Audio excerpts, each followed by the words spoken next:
Hello, welcome to Gospel in Action.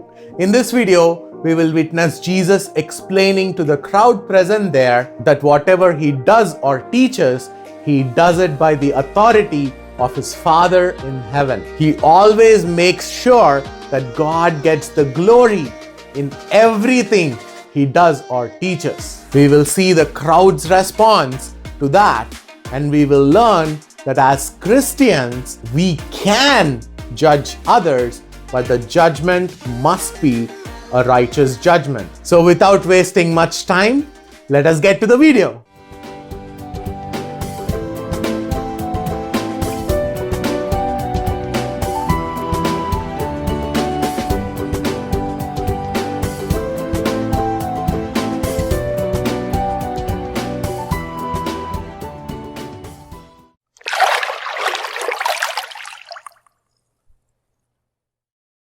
If this is your first time visiting, please consider hitting that like button below and be a blessing to someone else as well. Please consider subscribing to this channel, as that will be our motivation to continue producing amazing content right from the Bible. Now, let us read from verse 17. If anyone's will is to do God's will, he will know whether the teaching is from God or whether I am speaking on my own authority. As I said before, Jesus did not point the crowd to his credentials, but he pointed them to his doctrine. Jesus' doctrine is from God, and he was sent by God. Who taught Jesus the scriptures? Did any man teach him the scriptures?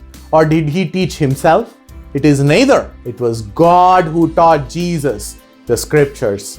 So Jesus was both sent by God and was taught by God, and that made all the difference. Jesus says to the crowd there like this: if you want to judge the doctrine that I am teaching, whether it is from God or not, then first do the will of God. So if that condition is met, then that person will definitely know whether I'm speaking on my own authority or whether the teaching is directly from God. In other words, Jesus said that his teaching is directly from God and not his own. And the only way for anyone to validate his claim is by doing God's will. This is because only that person can identify God's teaching who is already having the will to do God's will. So, the principle is that if anyone wants to really understand the biblical truth, there must be an element of obedience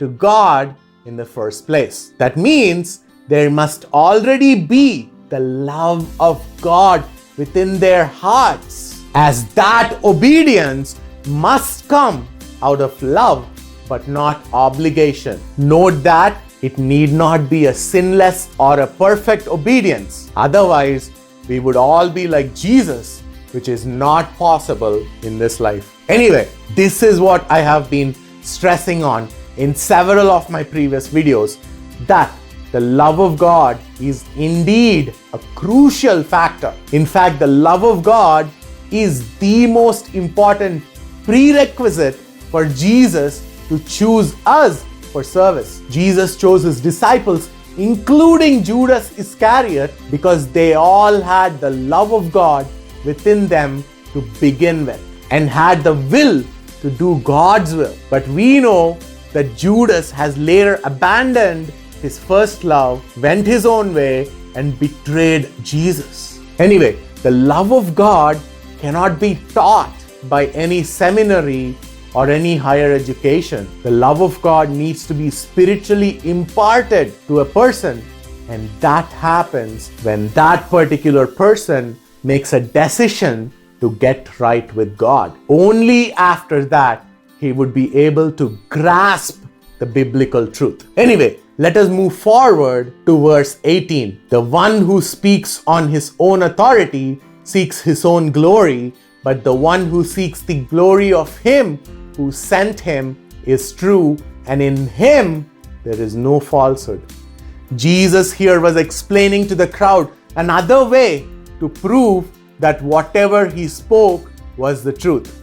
To support that, he said that he never spoke for himself and never sought his own glory. Is that not another valid marking point for whether or not a person is really a God-sent teacher? Did Jesus not say repeatedly that whatever he spoke by the authority of his Father and had given him all the glory in whatever he did? So through this, Jesus is teaching us obedience and how we are to attribute our every work, endeavor, and achievement to God and only to God. We are to seek the glory of God always in anything we do and not seek our own glory as much as possible.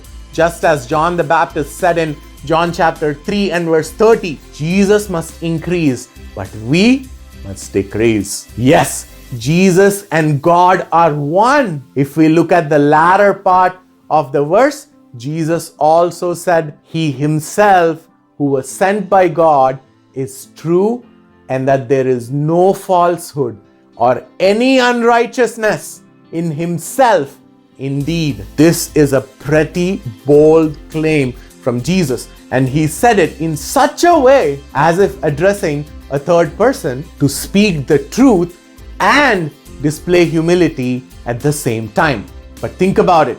Jesus could stand in front of his enemies and boldly claim that there is no unrighteousness in him. That explains it all. Now tell me, is Jesus a liar, a lunatic, or Lord? I say he is Lord, and I don't know about you yet. Let us move forward to verse 19. Has not Moses given you the law? Yet none of you keeps the law. Why do you seek to kill me? The very reason why the crowd, especially the religious Jews, wanted to kill Jesus is because they assumed that Jesus broke the law by claiming himself to be the Son of God, which is blasphemy in case it is a lie. But we know what Jesus was claiming is true, and he himself claimed in the previous verse that indeed there is no unrighteousness in him. Now, Jesus is directly showing the contrast between him and them and exposing their hypocrisy like this. You accuse me of breaking the law, but you yourselves do not keep the law. The same law which Moses gave you. Didn't the law say, do not murder? But you have murder in your hearts.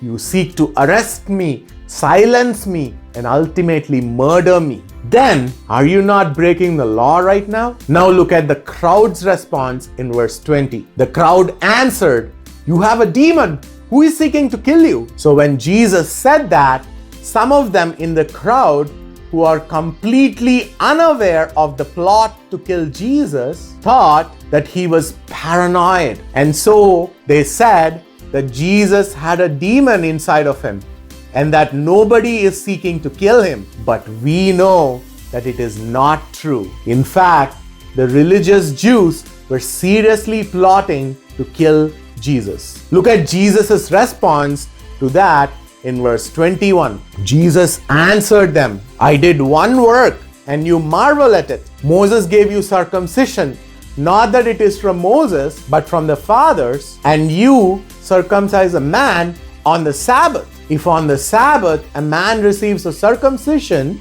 so that the law of Moses may not be broken, are you angry with me because on the Sabbath I made a man's whole body well? After hearing to the comment from the crowd, Jesus explained to them about the issue that gave the reason why those religious Jews wanted to kill him. It all started when Jesus healed the man at the pool of Bethesda. Jesus' sin, according to those religious Jews, was that he not only healed the man on the Sabbath, but also asked the man to pick up his bed and walk. According to the Jews, doing any kind of work on the Sabbath is breaking the law. We have discussed this earlier. So according to them, Jesus not only worked by healing the man, but also encouraged the man to work by asking him to pick up his bed and walk. So they said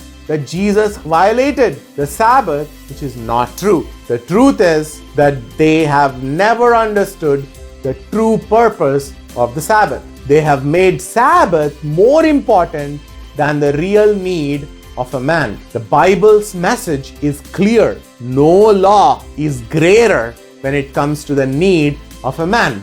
That is, no law is greater when we know that we are doing the will of the Lord. So Jesus challenged them about their own Sabbath rules in the context of these verses. When Jesus has done the work of healing a man on the Sabbath, he said to them, "You all were shocked and said, 'How dare does he do any work on the Sabbath?' instead of praising God for the miracle itself. This clearly shows your hypocrisy. You say that the law of circumcision was given to you by Moses, but it was there in place long time before Moses. So if a man can receive a circumcision on the Sabbath without breaking the law, how is it that I broke the law when I healed a man on the Sabbath? Are you saying that hurting a person on a Sabbath through circumcision is lawful, but healing a person is unlawful? Come on, get your basics right." And after that, look at what Jesus said in verse 24. "Do not judge by appearances, but judge with right judgment." Jesus was giving them tough lessons to learn. He said to them, if you want to judge anyone based on your law, judge with righteous judgment instead of judging by mere appearances.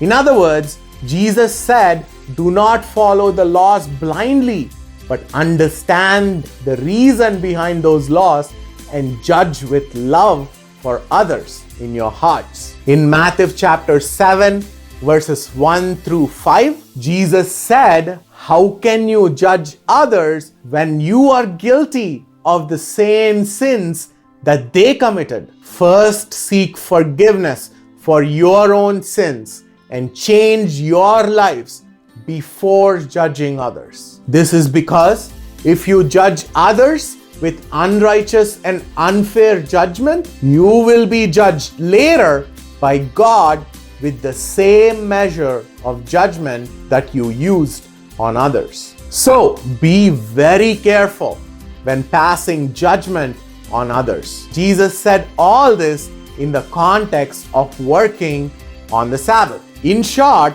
Jesus said that if you want to judge me and kill me because I healed a man on the Sabbath, you must first punish yourselves for circumcising people on the Sabbath before executing me. How can you judge me when you yourselves cannot follow your own rules? I hope you have heard and understood what Jesus was saying. God bless you. Let us break this video here, and when we come back, we will begin an interesting new series. Until then, please stay tuned to Gospel in Action, and to know more about me, please find my testimony and my contact details in the description below. Please ask your questions, if any, in the comments below. We do encourage you to subscribe to our channel to support us, but only if you think that the videos are beneficial for you to understand the Bible in more depth. Thank you again for watching.